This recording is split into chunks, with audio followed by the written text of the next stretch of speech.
WisconsinEye's 2014 election coverage is brought to you by the Wisconsin Hospital Association. For over 90 years, a valued voice for Wisconsin hospitals, supporting high-quality, high-value care in communities like yours.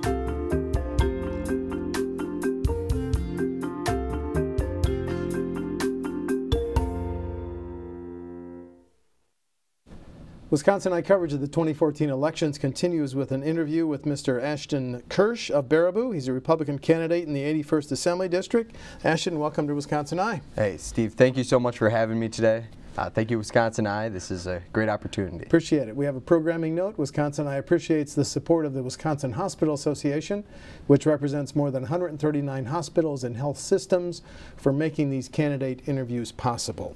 Although you've helped out on campaigns, this is your first campaign, Ashton? Yeah, you know, I've spent a lot of time. I've worked for some great candidates. I've worked with a lot of people. I've always had an interest in bettering this community and this state.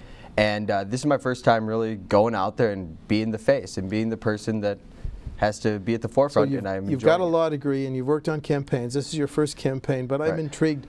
One of your businesses plants trees for the personal milestones of people. Just give me a minute of that. That just sounds so intriguing. You know, so I have a few small businesses that I work with, and one of them is just a passion of mine. I consider myself to be a conservationist and environmentalist of sorts, and I think that that's in no way incompatible with the Republican Party. We are the party of those good decisions, and what we do is I started this business really to create a way to show people that the free market works and we can better the environment, create a more sustainable future through the free market and through innovation.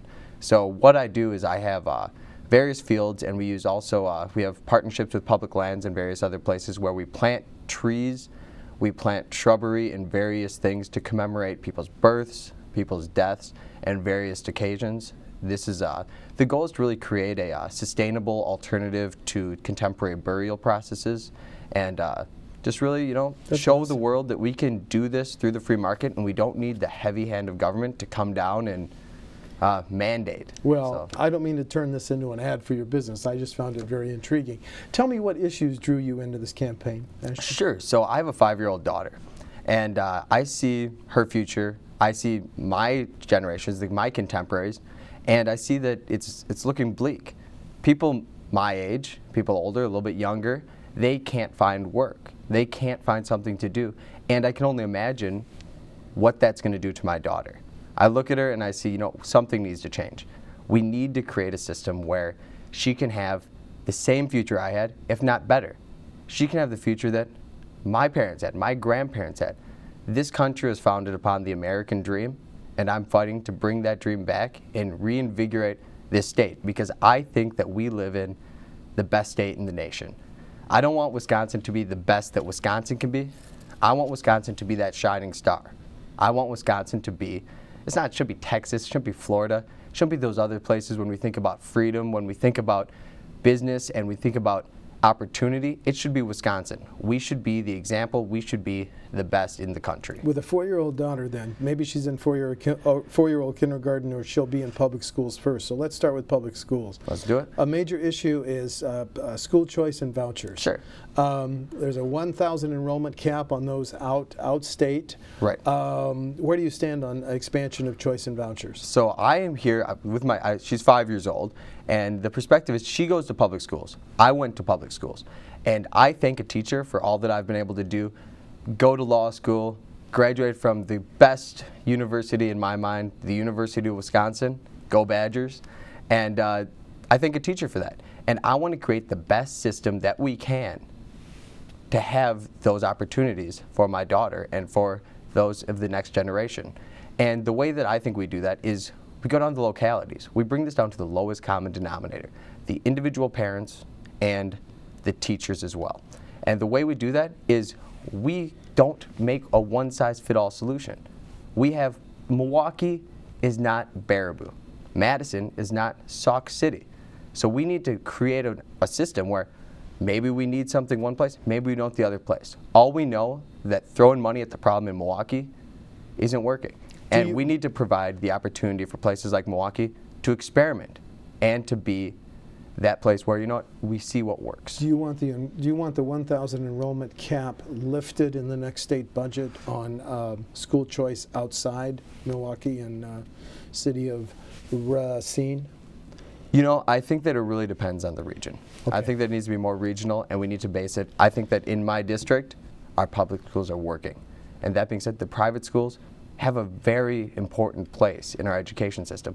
But I am here to do what is best for the children, not for any special interests, not for anybody, but the best interests of the children of the state of Wisconsin. Your 5-year-old daughter then is beginning to get involved in the debate over Common Core. How do you feel about those standards?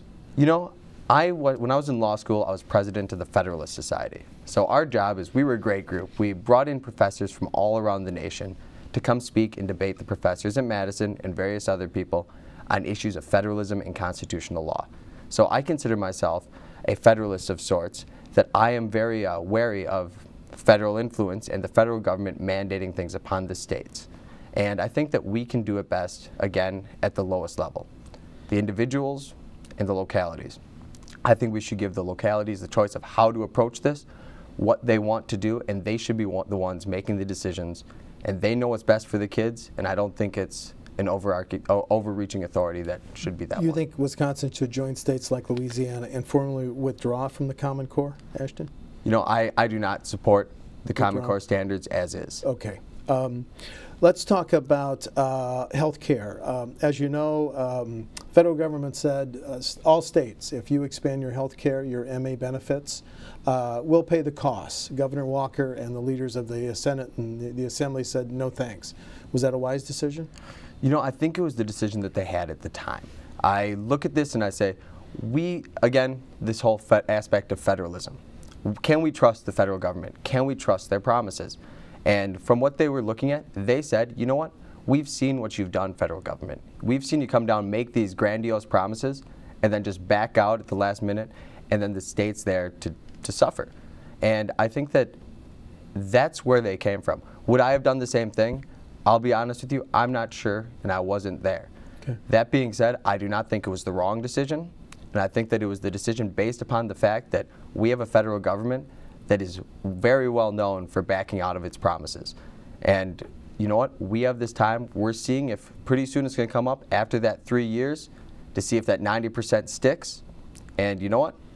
We'll know when the time comes. I have a question on the environmental issue. Your state senator, Dale Schultz, is retiring.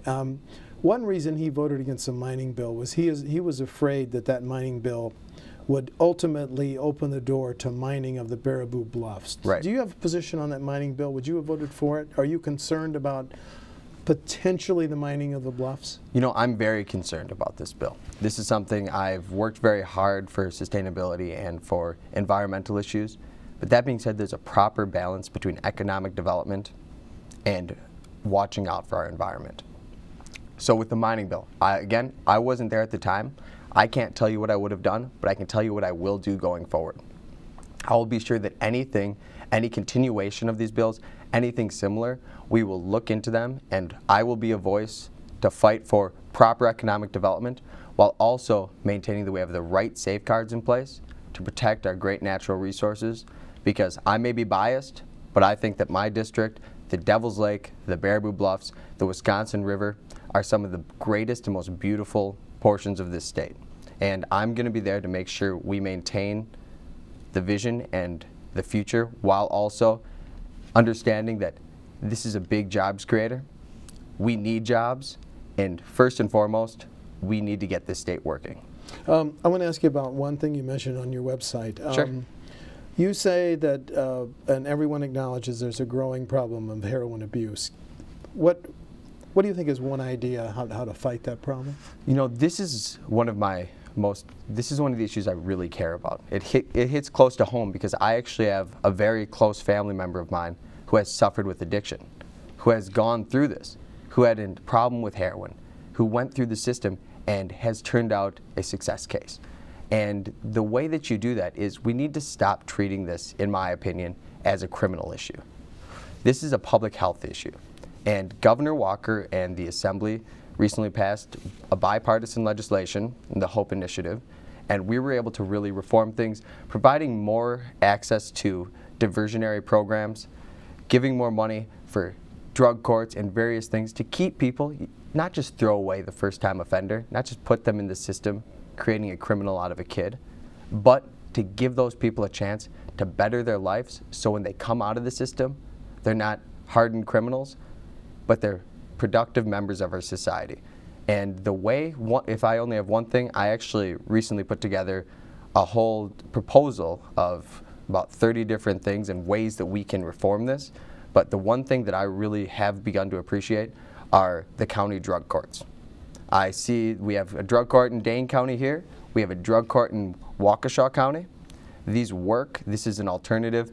It saves money in the long run to the taxpayers. It also gives a route for these people to go in and really prove that they have testing, they have education, and they have to work hard to get the results they need. And I think that that's much better for the first-time offender, the non-violent offender, than throwing them in jail and locking away.